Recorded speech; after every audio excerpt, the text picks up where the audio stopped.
लोकसभा चुनाव की 2 महीना बचा हुआ है। ऐसे में बीजेपी पार्टी अपने उम्मीदवारों का नाम घोषित कर दिए हैं। भोजपुरी के तमाम जो बड़े बड़े सुपरस्टार थे उनको भी बीजेपी पार्टी लोकसभा के टिकट काट के दिए हैं। मैं एक बार बताना चाहूँगा कि भोजपुरी के सुपरस्टार कौन कौन है जिनको बीजेपी पार्टी ने टिकट काट के दिए हैं।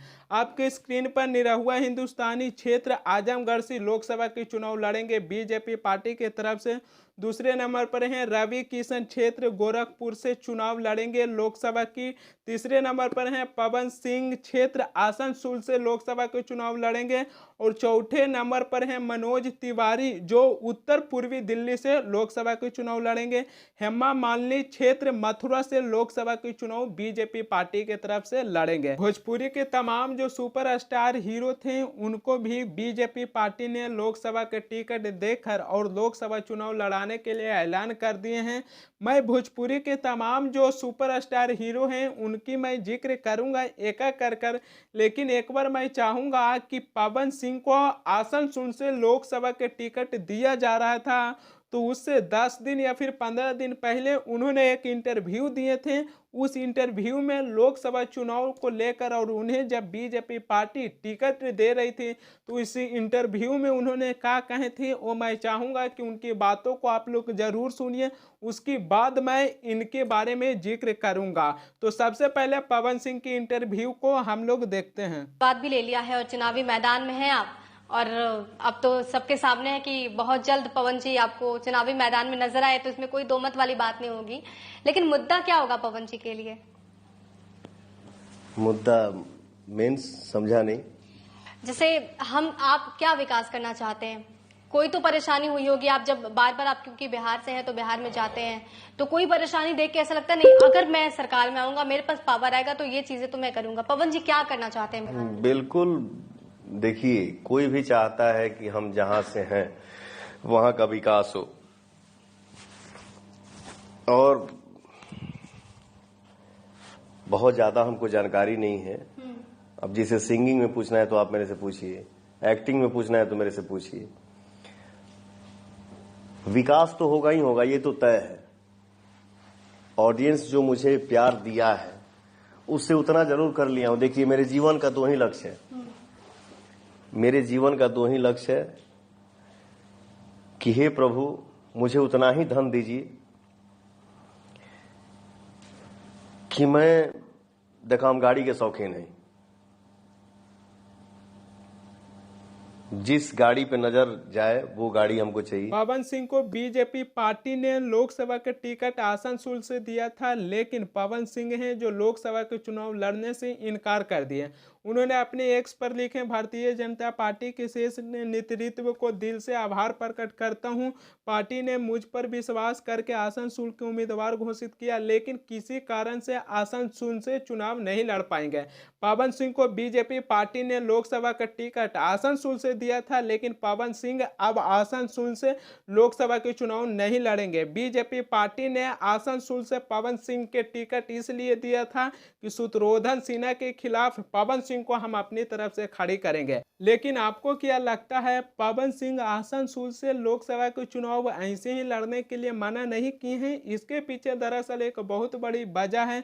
जब बीजेपी पार्टी ने पवन सिंह को लोकसभा के टिकट आसनसोल से काटा तो वहां के कई ऐसे लोग हैं और वहां पर ही जो विपक्ष के नेता हैं जो बीजेपी पार्टी पर हमला बोलने लगे और कई लोगों को कहना है कि उनका जो भोजपुरी गाना के जो वीडियो था उसका जिक्र होने लगा, उसमें बंगाली महिलाओं का अपमान किया गया है। अब वहां पर ही विपक्ष के नेता कई ऐसे लोग हैं जो बीजेपी पार्टी पर निशाना साधने लगे। इस बात को चर्चा होने लगा और बीजेपी पार्टी भी ये चीज को समझा कि अगर पवन सिंह को हम आसनसोल से टिकट काट के दिए हैं और यहां से हम चुनाव लड़ाते हैं तो हमारी पार्टी के काफी ज्यादा नुकसान होगा। इसी के चलते बीजेपी पार्टी पवन सिंह को कहें कि आप आसनसोल से चुनाव लड़ने के लिए मना कर दीजिए। जिसके बाद पवन सिंह अपने एक्स पर लिख के बताएं कि हम किसी भी कारण से लोकसभा की चुनाव आसनसोल से नहीं लड़ पाएंगे। बीजेपी पार्टी भोजपुरी के तमाम बड़े बड़े सुपरस्टार को टिकट काट के दिए हैं, तो इसमें कहिएगा कई ऐसे हैं जो पहले से ही लोकसभा के चुनाव जीते हुए हैं। मनोज तिवारी हो, रवि किशन, ये लोग चुनाव जीता हुए हैं, लेकिन इनसे पूछा जाए कि अपनी क्षेत्र में ये लोग के वो काम अच्छा से किए होंगे।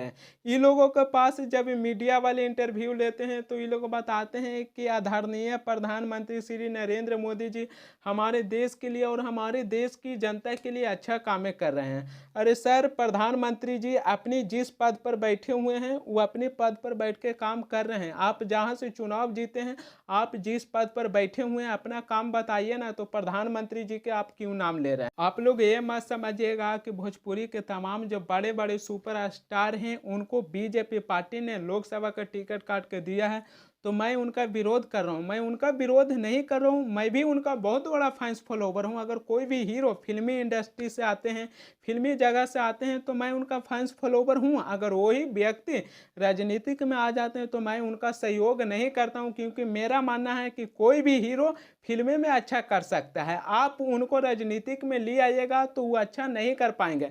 पवन सिंह के मैंने इंटरव्यू आप लोगों को दिखाए। पवन सिंह अपनी इंटरव्यू में क्या कहें कि मुझे ये सब चीज़ के बारे में ज़्यादातर जानकारी नहीं है, सिंगिंग के बारे में, एक्टिंग के बारे में सवाल हमसे पूछ सकते हैं। लेकिन बीजेपी एक ऐसी पार्टी है कि इन लोगों को राजनीतिक में लाती है खींच के, इन लोगों को कहती है कि आप लोग सीधा खड़े रहिए और पीछे से सरकार बनाना तो अपने हाथ में है। तो मैं बीजेपी पार्टी का मैं विरोध कर रहा हूँ।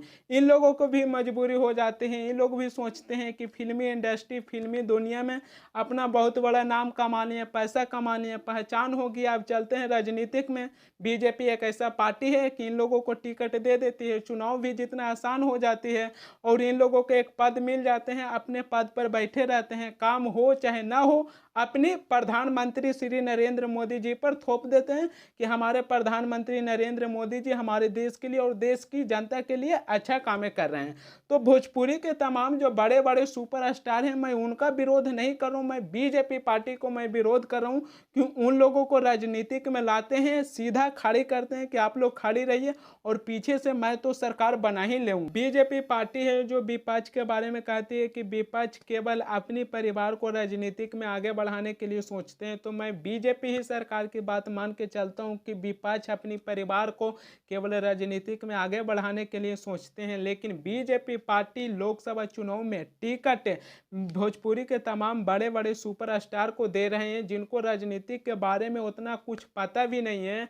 तो यहाँ पर ही बीजेपी पार्टी गलती कर रही है कि विपक्ष यहाँ पर ही गलती कर रही है। विपक्ष को देखिएगा तो उनको राजनीतिक के बारे में बहुत कुछ मालूम है, इन लोगों से ज़्यादा उनको राजनीतिक के बारे में मालूम है। लेकिन बीजेपी पार्टी है जो भोजपुरी के तमाम बड़े बड़े सुपरस्टार को टिकट देते हैं, चुनाव जिताते हैं कि जिससे हमारी सत्ता और हमारी सरकार बची रहे और इससे ज़्यादा वो कुछ भी नहीं चाहते। प्रधानमंत्री मोदी वाराणसी से एक बार और फिर से लोकसभा चुनाव लड़ेंगे, लेकिन देखना ये होगा कि वाराणसी से प्रधानमंत्री मोदी तीसरी बार प्रधानमंत्री बन पाते हैं कि नहीं। गौतम गंभीर पूर्वी दिल्ली से लोकसभा के चुनाव लड़ेंगे, बीजेपी पार्टी उन्हें टिकट दिए हैं। यहाँ पर ये देखिए कि बीजेपी पार्टी अपनी सत्ता बचाने के लिए एक क्रिकेटर को भी लोकसभा के टिकट देकर चुनाव लड़ाने के लिए ऐलान कर दिए हैं। शिवराज सिंह चौहान विदेशा से लोकसभा के चुनाव लड़ेंगे, बीजेपी पार्टी उन्हें टिकट दिए हैं।